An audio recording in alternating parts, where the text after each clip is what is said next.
अस्सलाम वालेकुम dear students. उम्मीद है आप सब खैरियत से होंगे और अपने काम को डेली वर्क को डेली जो है वो सॉल्व करते होंगे, अपने होमवर्क को अच्छे से रेडी करते होंगे। ओके नाउ अब हम बात करेंगे फ़िज़िक्स नाइन्थ। हमारा आज का जो टॉपिक है वो है सर्कुलर मोशन। सर्कुलर मोशन में यहाँ पे आपको बुक में 3.4 पे लिखा हुआ है यूनिफॉर्म सर्कुलर मोशन। आखिर ये यूनिफॉर्म सर्कुलर मोशन क्या है, इसके हवाले से बात करते हैं। तो यूनिफॉर्म सर्कुलर मोशन में यूनिफॉर्म तो बाद में हम डिस्कस करेंगे। पहले हम जो वर्ड है, हमारे पास जो वर्ड है सर्कुलर मोशन, उसको देखते हैं। सर्कुलर मोशन में क्या कहता है? सर्कुलर मोशन में हमारे पास यहाँ पे नीचे देखें, आपको तस्वीर नज़र आ रही होगी। एक ऑब्जेक्ट है जिसको हमने रस्सी से बांधा हुआ है और इसे हम सर्कुलर पाथ पे मूव करवा रहे हैं। आपने गौर किया कि ये ऑब्जेक्ट इस सर्कुलर पाथ पे ही क्यों मूव कर रहा है? ये स्ट्रेट क्यों नहीं मूव कर रहा? आखिर कोई तो ऐसी वजह है जो इसको सर्कुलर पाथ पे मूव करने पे मजबूर कर रही है, और वो वजह क्या हो सकती है ये भी जानना बहुत ज़रूरी है। तो चलें देख, लेट्स सी के how can move the body. Actually बात यह है कि यहाँ पे जो सर्कुलर मोशन है अलोंग अ सर्कुलर पाथ, इस ऑब्जेक्ट की वो इस रस्सी की वजह से है। हम रस्सी की मदद से इस ऑब्जेक्ट तक एक फ़ोर्स प्रोवाइड करते हैं। वो फोर्स जो इस ऑब्जेक्ट को हमेशा सेंटर, रस्सी के सेंटर की तरफ खींचे हुए रखती है। रस्सी के सेंटर की तरफ ये फोर्स इस बॉडी को इस सर्कुलर पाथ पर घूमने पर मजबूर कर देती है।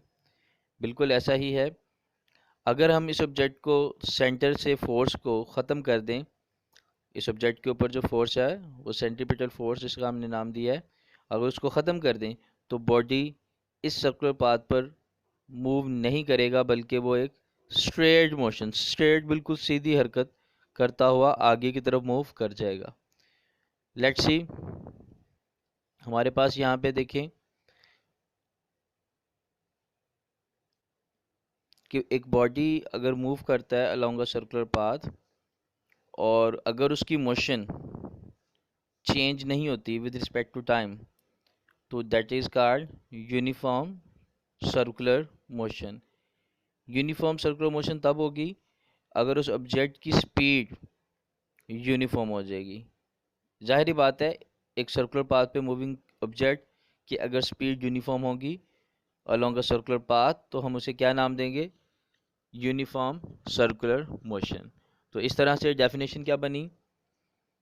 The motion of an object in a circular path is known as circular motion. और जबकि यूनिफॉर्म की अगर बात करें तो when the speed of the object is uniform then the body move with uniform speed. Okay बेटा, अब हम एग्जाम्पल की तरफ आते हैं। तो एग्जाम्पल में यहाँ पे ऊपर देखिए हमारे पास मून है, वो क्या कर रहा है? अराउंड द अर्थ मूव कर रहा है। इसी तरह से हमारे पास जो अर्थ है वो अराउंड द सन मूव करती है। तो ये एग्जाम्पल है किसकी? सर्कुलर मोशन की। कोई भी ऑब्जेक्ट जैसे कि चांद, और चांद की मोशन जो है अराउंड द अर्थ, या फिर अर्थ की मोशन जो है around the sun along a circular path, ये एग्जाम्पल है सब किसकी?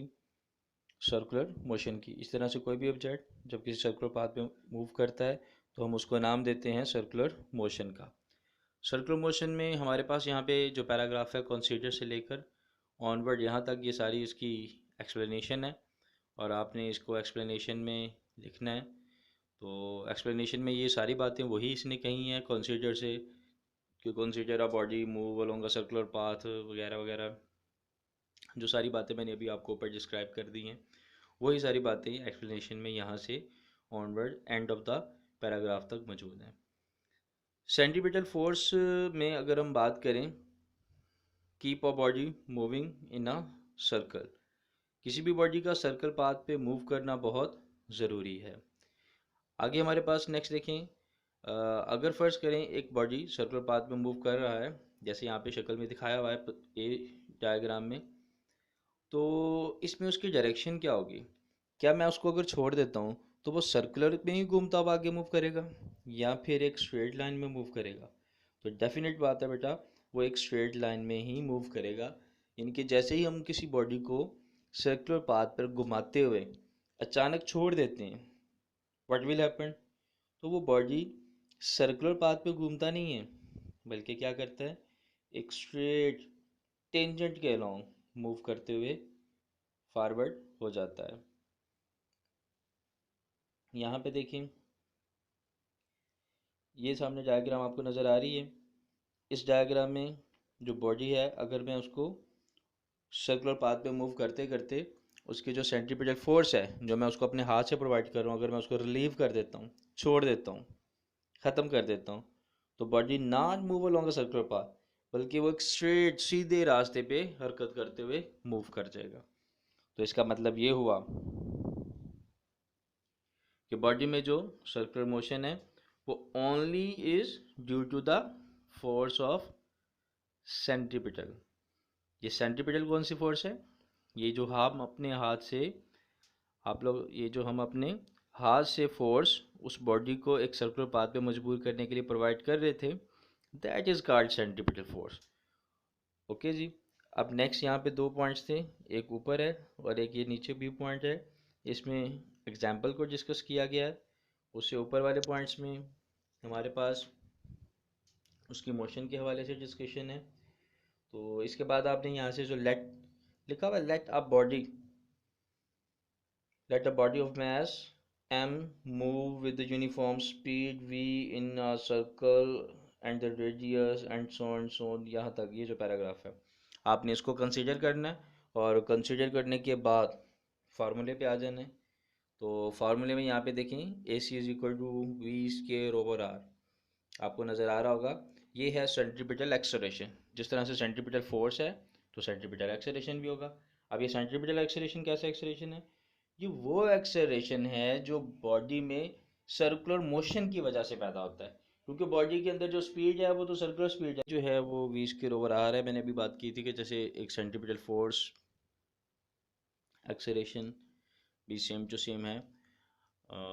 अगर एक बॉडी किसी सर्कुलर पाथ पर जो स्पीड है उसकी वो सर्कुलर स्पीड है, क्योंकि वो सर्कुलर पाथ में मूव कर रहा है, तो डेफिनेटली उसमें जो एक्सेलरेशन प्रोड्यूस होगा वो भी सेंट्रीपिटल एक्सेलरेशन ही प्रोड्यूस होगा, क्योंकि it is produce due to the centripetal force. फर्ज करें यहाँ पे हमारे पास एक सर्कल है, उसमें एक ऑब्जेक्ट है, मूव कर रहा है अलॉन्ग अ सर्कुलर पाथ, और फ़र्ज़ किया उसने पॉइंट किसी ए पोजीशन से बी पोजीशन पे जो हरकत की है, पोजीशन ए से पोजीशन बी तक जो इसकी मोशन है, ये देखें, ये एक ट्राइंगल बना रही है, आप देख रहे होंगे, और इस ट्राइंगल की दो साइड्स हैं और एक आर्क है। इसमें दो साइड्स हैं और एक जो थर्ड साइड है वो आर्क को शो करती है। लेकिन सपोज कर लेते हैं हम कि हमने इतना स्मॉलेस्ट डिस्टेंस लिया जो ऑलमोस्ट इक्वल टू था एक स्ट्रेट लाइन के, तो उसके मुताबिक इक्वेशन क्या बनेगी, delta V over A B is equal to V over R, और यहाँ से A B is equal to arc और A B is equal to V multiply by T, delta T. अब वी डेल्टा टी कैसे आ गया A B के सामने? क्योंकि ए बी एक डिस्टेंस है और डिस्टेंस का फार्मूला क्या होता है, वी मल्टीप्लाई बाई टी। अब क्योंकि टी यहाँ पे चेंज इन टाइम है तो लिहाजा टी की जगह क्या आ जाएगा, डेल्टा टी। तो यहाँ पे देखें डेल्टा वी और V delta T is equal to किसके आ गया, वी ओवर आर। यहाँ पे मैंने ए बी की वैल्यू पुट कर दी। अब ए बी में ये जो नीचे स्मॉल वी है ये ऊपर वाले वी से जाके मल्टीप्लाई कर देगा, तो ये बन जाएगा वी स्क्वेयर। तो delta V over delta T is equal to किसके आ जाएगा, वी स्क्वेयर ओवर आर के। तो delta V over delta T क्या है, change in velocity with respect to time या with respect to change in time, that is called the acceleration. तो acceleration फिर किसके इक्वल हुआ, वी स्क्वेयर ओवर आर। तो चलते हैं हम यहाँ पे, ओके, यहाँ देखिएगा फार्मूला। तो A C is equal to था वी स्क्वेयर ओवर आर। तो यहाँ से अगर मैं जो फार्मूला है according to the second law of motion, F is equal to M A, तो F is equal to M A में ए जो है, अगर फोर्स हमारी सेंट्रीपिटल फोर्स है तो एक्सेलरेशन भी सेंट्रीपिटल एक्सेलरेशन होगा। तो अगर मैं ए की जगह उसकी वैल्यू पुट कर दूँ तो सेंट्रीपिटल फोर्स इक्वल टू आ जाएगी M V square over R. अगर मैं एक्सेलरेशन की वैल्यू पुट कर देता हूँ तो उसमें क्या आ जाएगा, mv स्क्वायर ओवर आर। और इस तरह से हमारा ये टॉपिक कंप्लीट हो जाता है। अब हम बात करते हैं सेंट्री फ्यूगल फोर्स की, जो बिल्कुल इसके नीचे आपको नज़र आ रहा है। कंसीडर यहाँ से स्टार्ट होता है ये। देखिएगा यहाँ पे जैसे हमने फोर्स लगाई इनवर्ड, एक सेंट्रीपिटल फोर्स ने एक बॉडी को मूव किया, तभी एक और फोर्स प्रोड्यूस होती है, जैसे एक्शन और reaction according to the third law. तो हमने एक्शन किया, एक्शन में क्या है कि हम बॉडी को सेंटर की तरफ खींच रहे हैं। और रिएक्शन में क्या होगा, यहाँ पे जो रिएक्शन है, तो रिएक्शन में ये होगा कि सेंटर से दूर ले जाने वाली भी एक फोर्स प्रोड्यूस हो जाएगी, जो एक्शन के तो इक्वल होगी लेकिन डायरेक्शन में उसके अगेंस्ट होगी। According to the action and reaction, third law of motion, equal in magnitude but opposite in direction. Action और रिएक्शन वो फोर्सेस होती हैं जो मिकदार में तो बराबर होती हैं लेकिन डायरेक्शन में एक दूसरे के मुखालिफ होती हैं। तो यहाँ पर जो हमारे पास सेंट्री फ्यूगल फोर्स है उसको हम एफ आर से ज़ाहिर करते हैं। एफ आर में R mean is a reaction force, R mean is a reaction force, जो कि बराबर होगी M V square over R. और यहाँ आ जाएगा इसके साथ नेगेटिव का sign. What is a negative sign, यहाँ पे नेगेटिव साइन क्या प्रेजेंट करता है भाई? नेगेटिव साइन यहाँ पे रिप्रेजेंट करता है ऑपोजिट डायरेक्शन को। तो यहाँ पर हमारे पास ये पूरा पैराग्राफ के अंदर सारी डिटेल मौजूद है। तो F R is equal to minus, उम्मीद है आप सब ख्याल रखेंगे और अपने काम को डेली वर्क पे ये एक पूरा रिएक्शन करेंगे। फोर्स का ओके, अल्लाह फार्मूला हाफिज़। है। इस रिएक्शन फोर्स में